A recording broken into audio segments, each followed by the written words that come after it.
All right, everyone, this is Current Events, and this is Real Talk, Real People. So, I thought I would go ahead and highlight a very specific and interesting thing that is going on right now. Now, honestly, I'll be honest, in my reading and in the videos that I watch on YouTube and on the internet, I had seen a few notifications that Byron Allen, who a lot of you may not know who that actually is, suffice to say, a very, very wealthy, self-made black man, ADOS, for those that are listening. Hopefully ADOS, but definitely an American descendant of slave. Byron Allen, he is in the midst of a legal battle where previously he had won in the Ninth Circuit court, where he's at, ruling against Comcast, because Comcast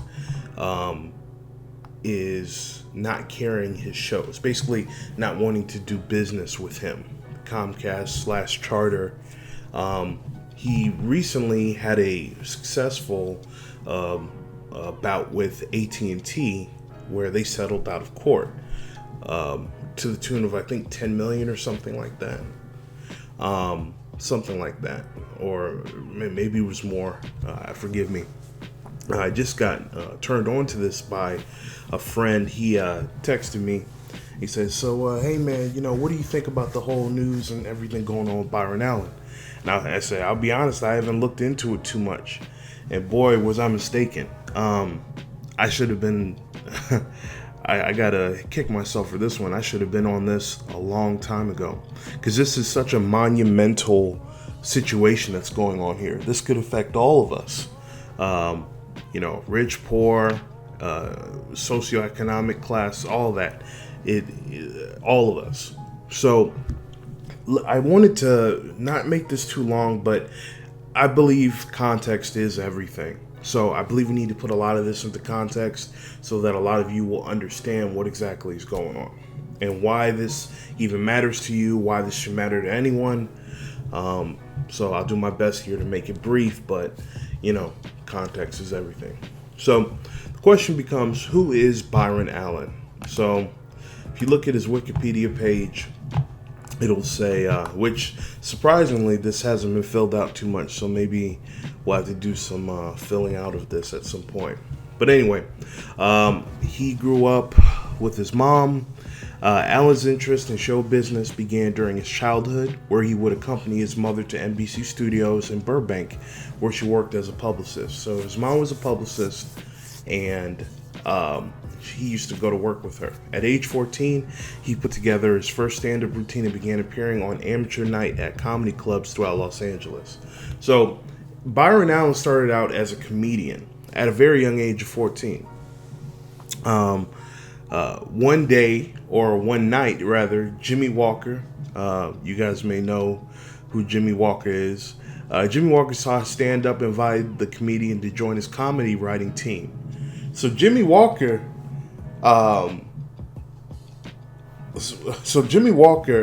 put on Jay Leno, Dave Letterman, and Byron Allen, and they were all writing for him. At age 18, Allen made his television debut on The Tonight Show starring Johnny Carson, and that was one of his earliest roles as a regular presenter in the NBC series Real People during the show's entire run. So he's definitely been on the public side of show business, and he's done quite a bit. He's had a prolific career already, and he's not even done yet. He is the owner of many different news channels, not just news channels, television channels, television companies. In 1993, he founded the Entertainment Studios, where he launched his first series, Entertainers with Byron Allen, a weekly 1-hour series profiling the current stars of film and television. In 2009, he launched 8 24-hour HD television networks simultaneously: Automotive.tv, Cars.tv, Comedy.tv. ES.TV, Justice Central, MyDestination.tv, Pets.tv, and Recipes.tv. Among the company's top programs are Emmy-winning Cars.tv, Emmy-nominated America's Courts with Judge Ross. Some of you may have seen that if you ever got sick and had to stay home and watch TV. We the People with Gloria Allred, Comics Unleashed, Comedy.tv, Beautiful Homes, The Great Estates. So he's got a very diverse set of programming. 2012 had a couple sitcoms. The First Family, Mr. Box Office. In 2016, he purchased, Entertainment Studios purchased The Griot, a digital video-centric news platform devoted to providing compelling entertainment, news, lifestyle content for African Americans. 2017, the game show Funny You Should Ask was added. He's done quite a bit. 2018, Allen was selected for the Bloomberg 50 for his accomplishments as a global business leader. He's a prolific mogul. He was also selected for the 100 most intriguing entrepreneurs at the Goldman Sachs Building Innovators Summit in 2018 and was honored and distinguished for guest speakers. Now, this is also the guy, you guys may have heard this, but he had a really good year last year. He purchased the Weather Channel. He himself purchased the Weather Channel for $300 million back in March 2018. I don't know if you guys seen, the Weather Channel's been kind of lit lately, and a lot of that can be due to the infusion of in leadership that Byron has put on this. Also, in 2019, he announced the launch of the Weather Channel Espanol, which was slated for 2020. So he's covering all bases. You know, he's got you guys. He will soon launch Local Now, powered by the Weather Channel technology. And also in 2019, he would partner with Sinclair Broadcast Group to acquire Fox Sports News, which Walt Disney Company was forced to sell as a condition of its purchasing 21st Century Fox. So Disney purchased 21st Century Fox, which that's what's going to bring the X-Men into the MCU universe. But they had to give up something. Fox Sports Networks, and he partnered with Sinclair Broadcast to acquire the Ford Sports Network. So he's doing some really, really big things. He's married. He got married in 2007 to his wife. The couple has 3 children, 2 daughters born in 2008 and a son in 2012. So he's really living his best life right now. And that's a beautiful thing to see your brother prosper like that and do so many big things and notable works. Now, those are just some of the things that he's done. Of course, he's produced many movies. He produced 47 Meters Down, which was a indie hit. Like I said, America's Court with Judge Ross. Tons of TV shows. He hosts. He writes. He does quite a bit. So definitely check him out. That'll be a link in the IMDb page. So what's the issue here? Sounds like an upstanding guy. Doesn't get into any real legal trouble. Very affluent, being able to work his way up and be able to make these purchases. And he is truly a black businessman. He's a black owner. One of the few things that we see on this level of this caliber, very rarely seen. So what's the issue? Well, let's take a look here. The issue is that after winning the Ninth Circuit court case against Comcast has decided to take him to Supreme Court to see if they can get the overturned ruling. Okay, so this is, why is that a big deal? I'm going to read something to you. This is the Civil Rights Act of 1866. On this date, the House eroded President Andrew Johnson's veto of the Civil Rights Bill of 1866, where near unanimous Republican support, 122 to 41, marking the first time Congress legislated upon civil rights. First introduced by Senate Judiciary Chairman Lyman Trumbull of Illinois, the bill mandated that all persons born in the United States with the exception of American Indians, were hereby declared to be citizens of the United States. The legislation granted all citizens the full and equal benefit of the laws and proceedings of the security of a person and property. To radical Republicans who believe the federal government had a role in shaping a multiracial society in the post-war South, the measure seemed the next logical step after the ratification of the 13th Amendment, December 18th, 1865, which abolished slavery. I'll post a link for that if you guys want to get more into it. Again, another take on it, and this may go a little deeper. The act declared that all persons born in the United States were now citizens without regard to race, color, or previous condition.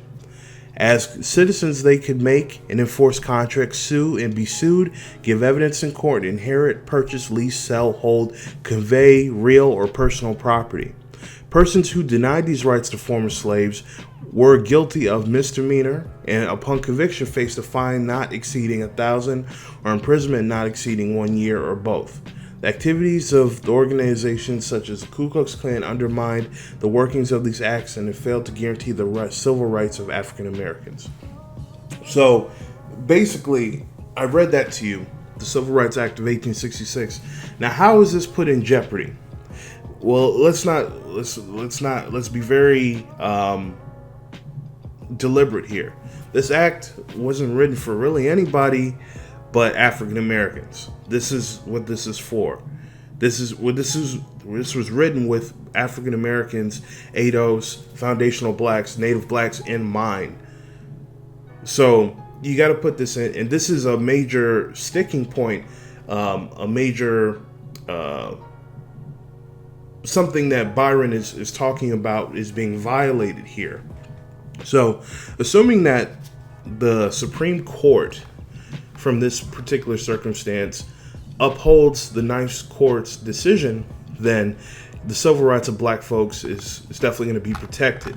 Of ADOS folks is going to be protected. Native blacks is going to be protected. However, if the situation is adverse, and right now it's the Trump DOJ. Trump supports Comcast. Comcast's appeal to essentially stonewall any sort of business dealings with Byron or anyone else. That's what's going on right now. So I believe November 13th or November 16th is when the court case is going to be heard by the Supreme Court. They have agreed to hear the case.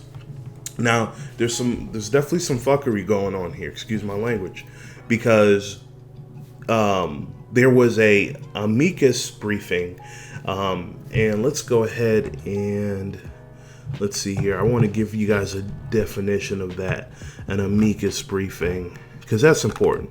I didn't know what an amicus briefing was until today. I'm kind of sad to say that.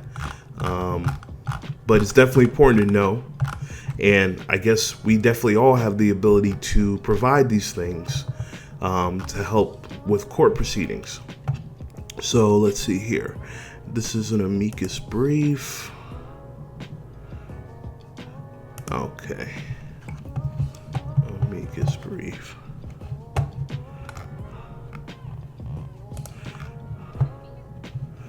Okay. So an amicus brief is basically, hold on, let me make sure I get this verbatim. Sorry, guys. Amicus brief definition, there we go.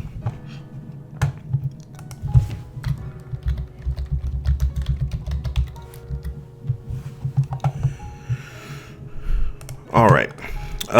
Amicus briefs are legal documents filed in appellate court cases by non-litigants with a strong interest in the subject matter. Briefs advise the court of relevant and additional information or arguments that the court might wish to consider. So this is from a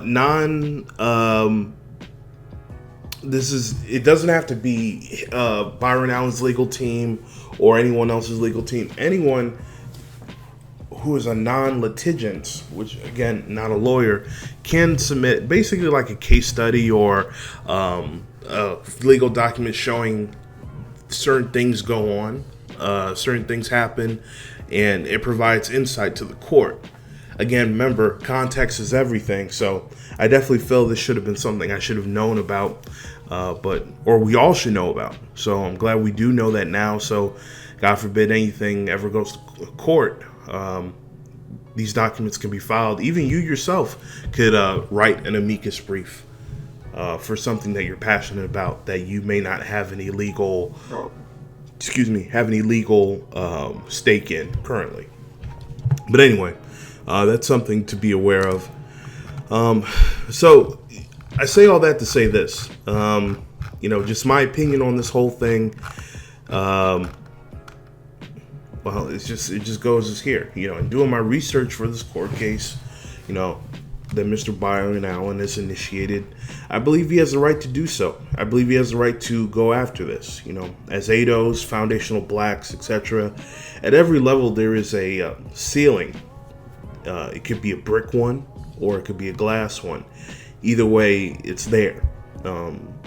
He has made tremendous strides in amassing a media empire that's 100% black owned. He has a diverse group of shows. It's not just one-dimensional. He has channels. He's gone from a front-end entertainer, which is where, in my opinion, and historically, I believe this is back, they like to keep black folks, black men, black women, in the front of the store. They don't really like them going backstage or to the back of the house to get into the financial dealings and, becoming owners themselves. And we see that throughout history. We see that in the sports industry, owners, players, everything. It's all there. It's been there. However, that, therein lies the problem. Black ownership of any degree, it seems to be an invitation of destruction, scandal, undermining, and in this case, in a case like this is potentially rule changing, and it's a high stakes case because it potentially can undermine our rights. Okay, and that's huge. It would make things a lot harder for us. So the question is, what is at stake? What's the issue of him trying to get his shows on various cable giants and being stonewalled? Like, why should we care? What could the reason be? And let's be very deliberate again. It's very simple.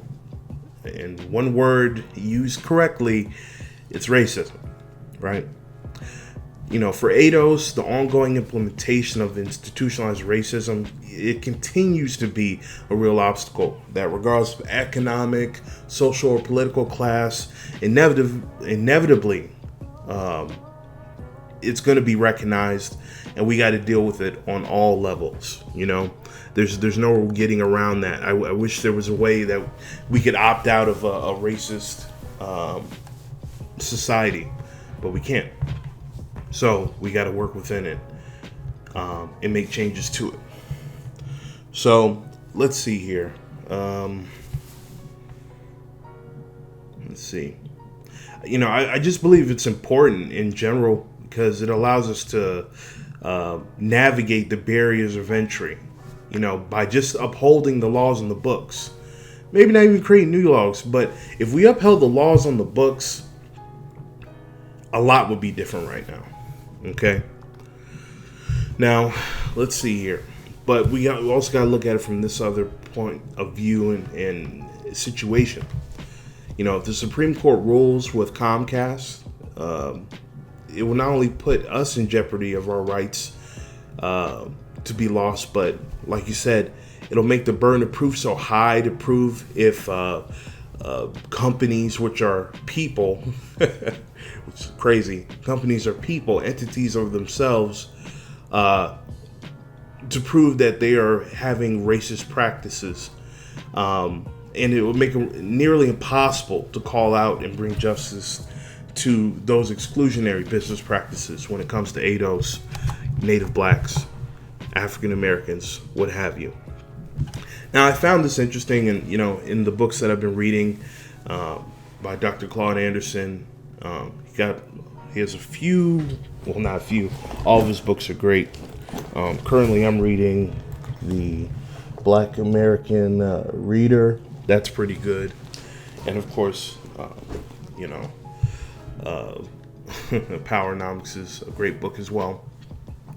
But Dr. Colin Anderson consistently talks about something, and I would probably agree with him, that if a ruling like this was ruled against Byron Allen, it would just further cement Native blacks, in his words, as the permanent underclass in America. By, again, making it harder for blacks to break into the full industries that they participate in, just like entertainment. Can blacks only be actors? Can they be directors? Can they be producers? Can they be? Can they own the studios? Can they own the companies that make the equipment? Can they own? Can